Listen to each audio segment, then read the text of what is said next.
A humble woman mocked by snobby millionaires gets the last laugh when they discover she's a billionaire. Ava Hayes scrubbed marble floors while the wealthy elite partied above her. The cutting remarks of a silver-haired man stung the most. Little did they know, this seemingly invisible woman would soon eclipse them all, not just financially, but in character. The 5:15 a.m. alarm blared, jolting Ava awake in her modest one-bedroom apartment in Queens.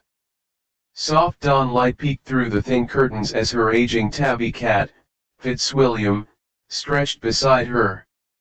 At 38, Ava's morning routine was a well-oiled machine: 15 minutes for a shower, 10 to get dressed, 5 for coffee, and exactly 23 minutes on the early train to make her first cleaning job by 7 a.m. Another day, another dollar, right Fitz? She murmured, scratching the cat's ears. Her refrigerator door displayed a meticulously organized schedule: Mondays through Wednesdays at corporate offices in Manhattan, Thursdays at a penthouse on the Upper East Side, and Fridays at various Hamptons properties where the rich and famous threw their weekend soirees. The framed nursing degree hanging on her wall told a different story than her current life.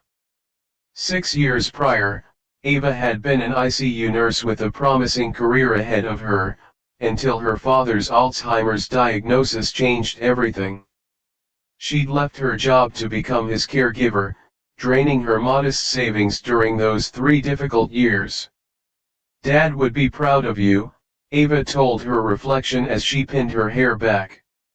"Maybe not of the cleaning job, but of who you are."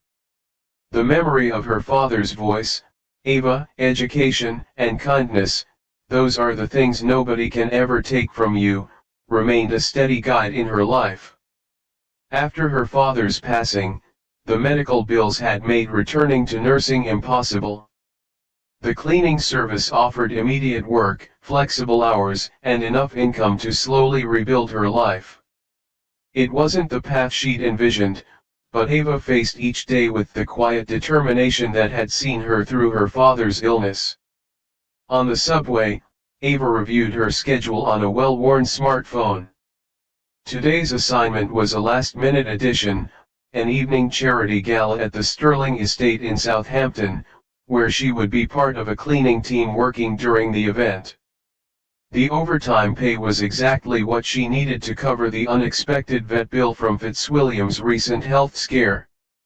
A text message from her supervisor brought a small smile to her face: "Sterling crowd is extra high maintenance. Keep your head down, do the job, get out. Worth the money though." By evening, Ava had already completed 2 regular cleaning jobs when she arrived at the Sterling mansion. The sprawling estate stood as a monument to excess: manicured gardens surrounding a grand colonial-style house where imported marble and gold leaf accents were as common as dust in her own apartment. "You're on bathroom detail and floor maintenance," the head of the cleaning crew told her, handing over supplies. "Stay invisible. That's what they pay for. These people don't want to be reminded who keeps their world sparkling." Ava nodded, slipping on the yellow rubber gloves that had become almost an extension of her hands. As she gathered her supplies, she allowed herself a moment to take in the opulence around her: the freshly cut flowers worth more than her monthly rent, artwork that could have paid off her remaining debt. She didn't resent these people their wealth, that required an energy she couldn't spare. What occasionally struck her was how easily they moved through spaces like this, as if such luxury was air itself, necessary and unremarkable. "Focus, Ava," she whispered to herself. "In and out. It's just one night."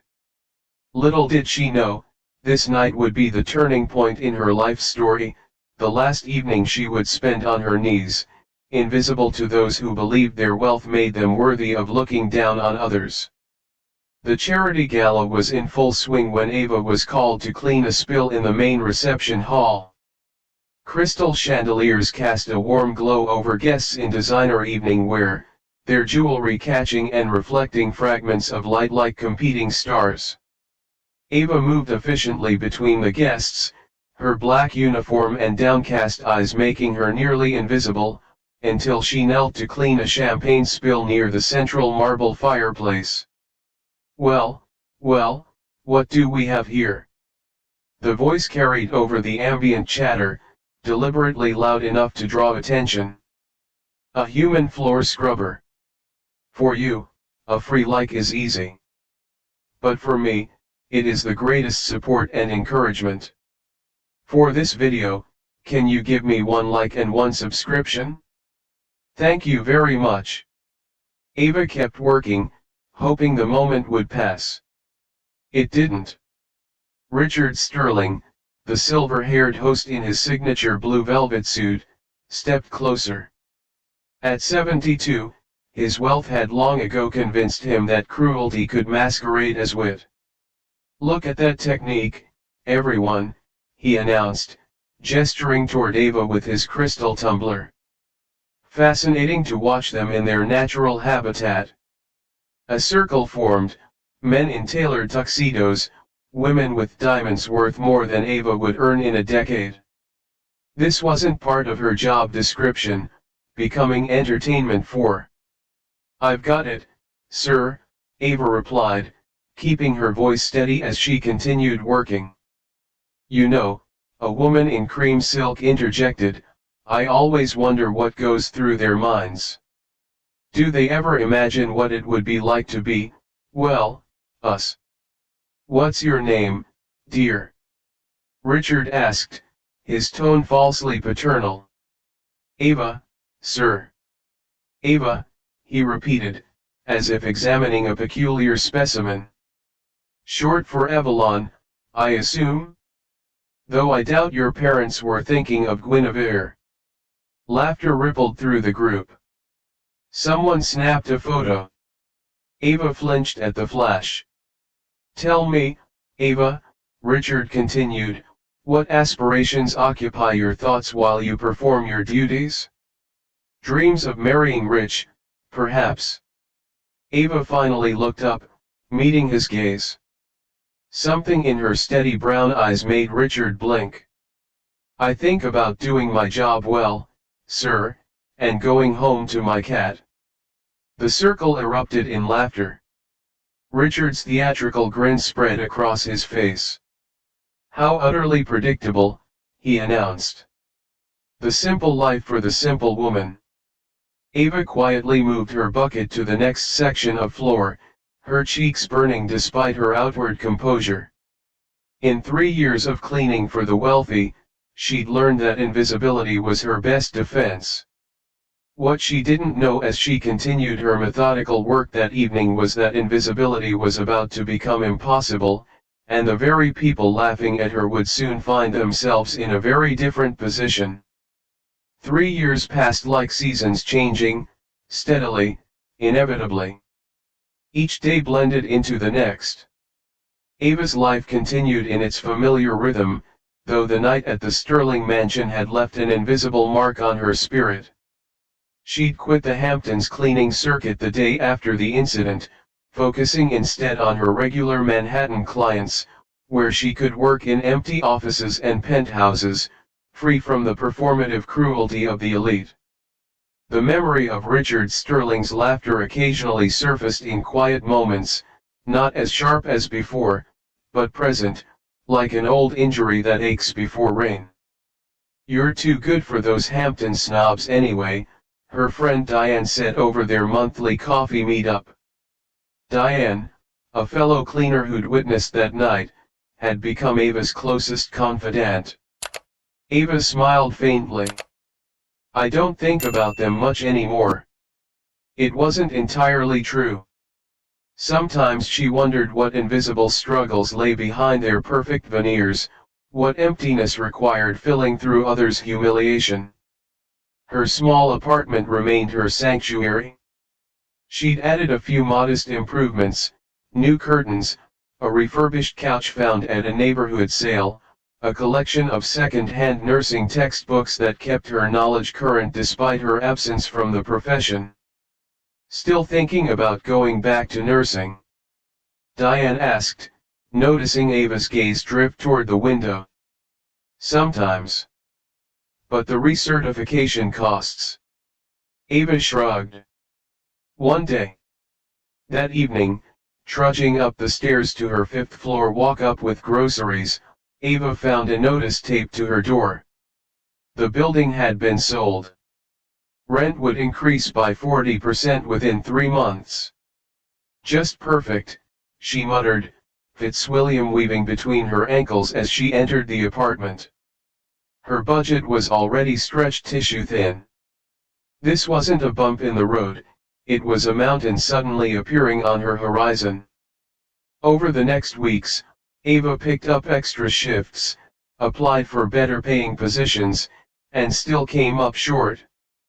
The new rent would be impossible unless she moved further out, adding hours to her commute and reducing her already limited sleep.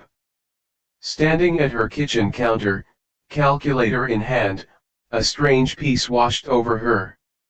She'd survived her father's illness, rebuilding from nothing before. She would do it again.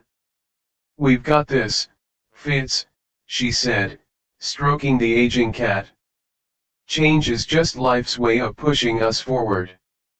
Little did she know how profound that change would be, or that fate was already in motion, bringing a man in an expensive suit to her door with news that would rewrite her story completely.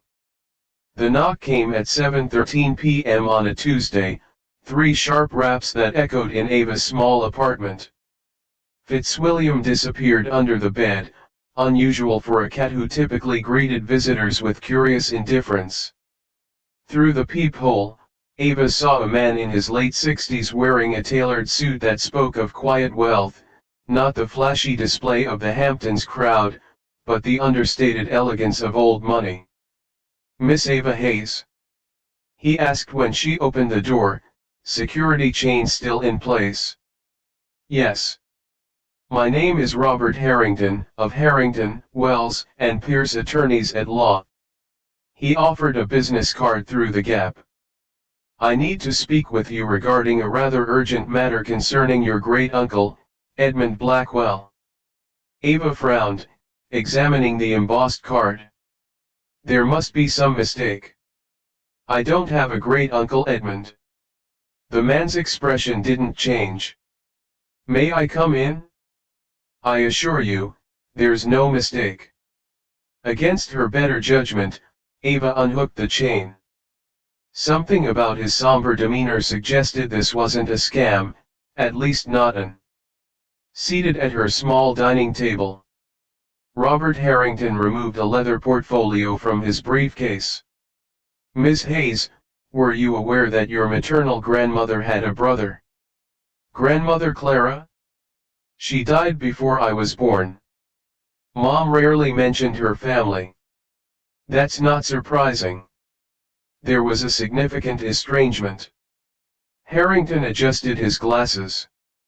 "Edmund Blackwell left America in 1962 after a family dispute.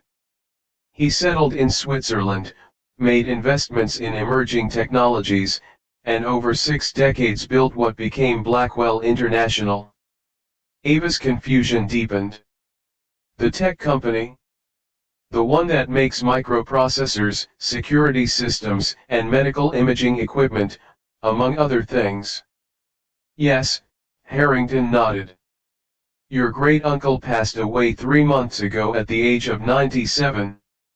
"I'm sorry to hear that," Ava offered automatically, "but I still don't understand why you're here." Harrington opened his portfolio. "Mr. Blackwell never married or had children. Despite the family rift, he maintained distant surveillance on his sister's descendants. Upon his death, his estate entered a complex dissolution process. According to his highly specific will." He slid a document across the table. "After exhaustive verification, we've confirmed you are the sole living descendant of Clara Blackwell Hayes, Edmund's sister." Ava stared at the paper, legal terminology swimming before her eyes. Ms. Hayes, Harrington continued, his voice softening slightly, Edmund Blackwell left an estate valued at approximately $4.7 billion, and you are his sole heir. The room seemed to tilt. That's impossible. I assure you, it's quite real. Harrington produced more documents. We've spent the past 3 months verifying your identity and freezing assets to prevent market disruption before contacting you. Ava stood abruptly, pacing the small space. This has to be a mistake or a cruel joke. The memory of Richard Sterling's laughter flashed through her mind. Did someone put you up to this? Harrington remained unperturbed. Ms. Hayes, I've been the Blackwell family attorney for 35 years. I understand your skepticism, but by this time tomorrow, the first portion of your inheritance, $50 million, will be transferred to a secure account in your name. He placed a black credit card on the table. This is connected to a temporary account with $500,000 to manage immediate needs while we process the full transfer. Ava stared at the card as if it might burst into flames. Why me? Why now? Edmund was particular. He specified that his heirs should have established a life of their own before receiving his fortune. Harrington's expression softened further. He wanted to be certain money wouldn't be their only defining characteristic. As night fell over Queens, Ava Hayes, cleaner of other people's homes, keeper of modest dreams, sat across from a man who claimed she was now one of the wealthiest women in America. And somewhere in the vast universe, it seemed the fates themselves were preparing for her return to the Hamptons. 3 months after Robert Harrington's visit, Ava stood at the floor-to-ceiling windows of her Central Park West penthouse. The city sprawled before her like a constellation of earthbound stars. Fitzwilliam lounged on a custom-made cat tree, blissfully unaware of how dramatically their circumstances had changed. The transformation of her external world had been swift and overwhelming. Financial advisors, estate managers, personal assistants, and stylists had entered her life like a whirlwind.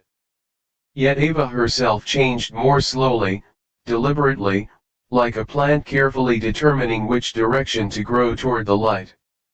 The board meeting for the Blackwell Foundation is tomorrow at 10:00, her assistant, Caroline, reminded her, tablet in hand. They're eager to meet the mysterious heir who stayed out of the spotlight. Ava nodded, fingers absently tracing the window glass. The foundation had been her first priority after understanding the full scope of her inheritance, a vehicle to address healthcare inequities, particularly for caregivers like she had been. And Ms. Hayes, Caroline hesitated, the annual Sterling Charity Gala invitation arrived. It's the same event you mentioned. Ava turned, her reflection in the glass overlapping with the memory of herself on hands and knees, yellow gloves stark against dark marble. Yes. The one where I was the entertainment. Caroline shifted uncomfortably. Should I decline? No, Ava said softly. Accept it? It's time. That evening, as her new stylist presented options for the gala, Ava reflected on her great-uncle Edmund, a man she'd never met but whose philosophy increasingly resonated with her. His handwritten letter, delivered a month after Harrington's visit, had contained unexpected wisdom. Money doesn't change who you are, it amplifies it. The true test of character isn't gaining wealth, but carrying it with grace. She'd been determined to pass that test. For you, a free like is easy. But for me, it is the greatest support and encouragement. For this video, can you give me 1 like and 1 subscription? Thank you very much. The cleaning service where she'd worked now received anonymous donations, offering healthcare benefits to all employees. Her former landlord was surprised by a renovation fund for the building, ensuring tenants like herself wouldn't be priced out. Wealth, Ellie discovered, was like water, it could nourish or drown, depending on how it flowed. This one, she said, selecting not the most extravagant gown, but one with quiet elegance that echoed her inherent dignity. As she prepared for bed in her new home, luxurious yet deliberately understated, Ellie knew her return to the Hamptons wasn't about revenge. It was about reclaiming her narrative, about standing in the fullness of who she was, not just a billionaire, but a woman who understood both struggle and compassion. The Sterling Gala was approaching, and this time, she wouldn't be on her knees. The Sterling estate glowed against the evening sky as Ellie's driver navigated the private road leading to the mansion. Through the car window, she observed the same manicured perfection she once maintained, now as an invited guest rather than an invisible hand. "We've arrived, Miss Hayes," her driver announced, pulling up to the entrance where valets in crisp uniforms stood at attention. Ellie smoothed the midnight blue silk of her gown, its subtle elegance a deliberate choice. No flashy diamonds, no ostentatious display, just the quiet confidence of a woman who no longer needed to prove her worth to anyone. The moment her heels touched the marble steps, heads turned. A ripple of whispers followed her progress, not about the cleaning woman they once mocked, but about the mysterious Blackwell heir making her first public appearance since inheriting one of America's great fortunes. "Miss Hayes, welcome," the event coordinator gushed, checking her name against the guest list. "Mr. Sterling will be delighted you could attend."